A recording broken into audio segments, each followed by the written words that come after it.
again, and welcome to another installment of Fantastic Fives, the show where we give you a list of 5 things that is unquestionably 100% correct, and you tell us what we forgot and how wrong we are, even though we just said the list is 100% correct.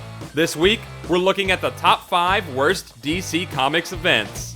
I usually welcome your pitchforks, but before you get your comments in a bunch, let's get something out of the way.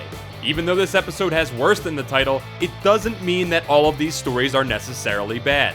But every story can't be the best, so some have to be worse than others. That's just the way things are. It's nothing personal. That said, some of these are pretty awful. Really awful. Number 5, Bloodlines. See, I'm starting off this list with an event that I actually like. A bunch of aliens knockoffs called the Bloodlines parasites escape from a prison dimension and find their way to Earth because, of course they do. Once they arrive, they start sucking the juice out of people's spines with their smaller mouth inside of their regular mouth apparatuses. This is how they feed and reproduce, and it usually just kills people, but a very small percentage of victims are given superpowers by this space vampirism. This led to the creation of some of DC's most popular characters of the 90s and beyond. Such ubiquitous icons as Razor Sharp and Mongrel, Shadow Strike and Layla, Crag and Jam, all your favorites. Man, you're probably wearing a Crag shirt right now, aren't you?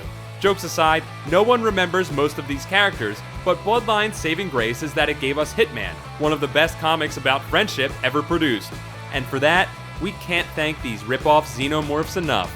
Number 4, Joker, Last Laugh. 2001's Joker Last Laugh isn't completely terrible, but the name/premise has always bothered me enough to earn it a spot on this list. It is blatant false advertising from the very start, because you know they're not actually going to kill Joker. At least when DC called it the death of Superman, they went ahead and, killed him. A prison doctor tells Joker that he's got an inoperable brain tumor and very little time left, which sounds like a pretty interesting story idea. Until you find out that the doctor was lying in an attempt to rehabilitate the Joker. As you can guess, rather than getting all contemplative about his life, the Joker decides he wants to go out with a bang and lets an entire super prison full of Jokerized baddies loose to wreak havoc. Someone at DC must have thought that this story had some good ideas though, because elements of it were used again in the recent Death of the Family event. I don't think that ideas count, but I appreciate DC being so into recycling. Number 3, Amazon's Attack.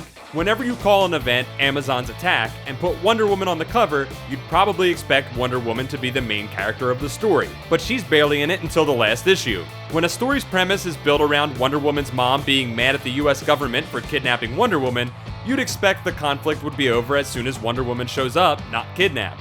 But instead, things only get worse. Amazon's Attack has the neat premise of DC's Amazons deciding to wage war on the world of man.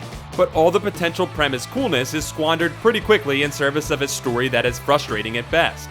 Characters routinely act out of character, everyone seems to be allergic to logic and reason, and nothing makes sense. Oh, and did I mention that the Amazons kill a little boy and a dad, and that's how the story opens? Even more frustrating was the fact that the whole event just ends up being a build-up to Countdown. Hey, but at least there are magical killer bees. Speaking of Countdown. Number 2, Countdown. I'm sure that there's some irony in the fact that Countdown is appearing on a countdown of the worst events, but irony's not going to save this awful mess of a series. Where do we even begin? The point of this weekly year-long series was supposed to be a lead-up to Final Crisis, but much of the series had absolutely nothing to do with what actually took place in Final Crisis. And some events were even directly contradicted. Editorial snafus from series to series are bad, but even worse were the countless art and story mistakes and errors throughout Countdown itself.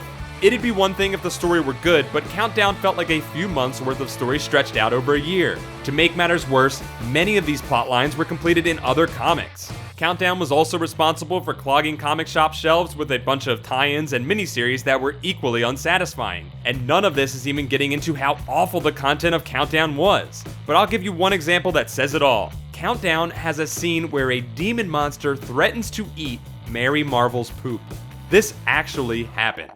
And number 1, Identity Crisis. 2004's Identity Crisis is so unforgivably awful and shameful, it's not even fun to talk about how bad it is. Honestly, some of the events in it are so deplorable, I'm going to do my best not to get into specifics. The most upsetting thing about Identity Crisis is that some people really like it. I've been trying to wrap my brain around why anyone would enjoy this book for a long time now, and really haven't found any satisfactory answers. There's so much wrong, it's amazing it wasn't a flop. Look, I'm not saying you're wrong if you like Identity Crisis, or that it wasn't an important event, or that it wasn't even a financial success. I am simply saying it's terrible. It is an awful story, poorly told, and nothing can change that. It's supposed to be a mystery about a guy who's known for writing mystery novels, but it doesn't work as a mystery because most of the clues don't make sense in retrospect. Other clues that should be there aren't. This is a story that tries to dress in grown-up clothes to pretend it's mature by having truly terrible things happen to colorful characters that weren't designed to deal with issues like rape, but then doesn't deal with or explore those issues in any kind of mature way. I wish that I could treat this comic as badly as it treated the characters within it, but I don't want to end up in Arkham Asylum. Or even better, I wish I could get Zatanna to take away my memories of this story ever existing. That's it for this week. Come back next week when we'll have another list of 5 things, and you can put your list of things down in the comments below. Thanks for watching this episode of Fantastic Fives. Don't forget to like this video, subscribe to Comics Alliance for more comic facts, and check out comicsalliance.com for more comic awesomeness.